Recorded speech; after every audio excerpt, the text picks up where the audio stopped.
Në të gjitha stinët e vitit, por veçanërisht në vjesht dhe në dimër, prezenca e rënies së zjarrit është e mundur ndër banorët të cilët jetojnë në shtëpi private apo pallate. Ngrohja me dru zjarri bëhet kërcënim për oxhaqet e papastruara, të cilat sjellin dëm ekonomike ose në rastin më të keq edhe humbje të jetës së njerëzve. Edhe ngrohja apo gatimi me bombë lagazi sërish bëhet mundësi e frikshme nëse ato nuk mbushen sipas standardeve të njësive tregtare të licencuara.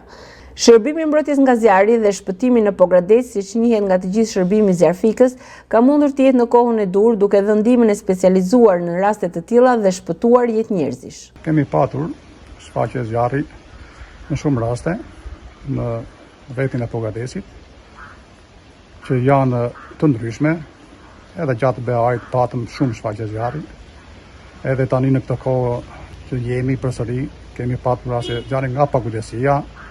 Këto zjarre janë menaxhuar dhe janë administruar shumë mirë nga shërbimi zjarfikës. Për sa i përket banesave, në përshpitën duhet të bëhet pastrimi i oxhaqeve nga të gjithë banorët, qoftë ata që banojnë në pallate, të qoftë ata në shtëpi private. Rreziku i zjarrit është mos pastrimi i oxhaqeve në shtëpi private. Një pjesë ngrohen edhe me gaz. Për gatim përdorin gaz. Duhet të jenë të kujdesshëm në përdorimin e bombrave të gazit. Ato duhet të mbushin në pika që janë të licencuara për mbushje bombra të gazit.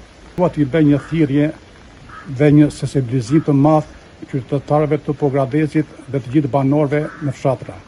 Të kenë kujdes nga përdorimi i bombrave të gazit. Të kenë kujdes nga pastrimi i oxhaqeve, duhet ta bëjnë e domosdoshme të paktën një herë në vit duhet të bëhet pastrimi i oxhaqeve. Ne jemi në shërbim 24 orë, në shërbim të komunitetit, në shërbim të banorëve të qytetit të Pogradecit dhe për çdo rast sinjalizimi kur shikojnë një tym, kur shikojnë një oxhaq, duhet lajmërohen në shërbimin zjarfikës 128.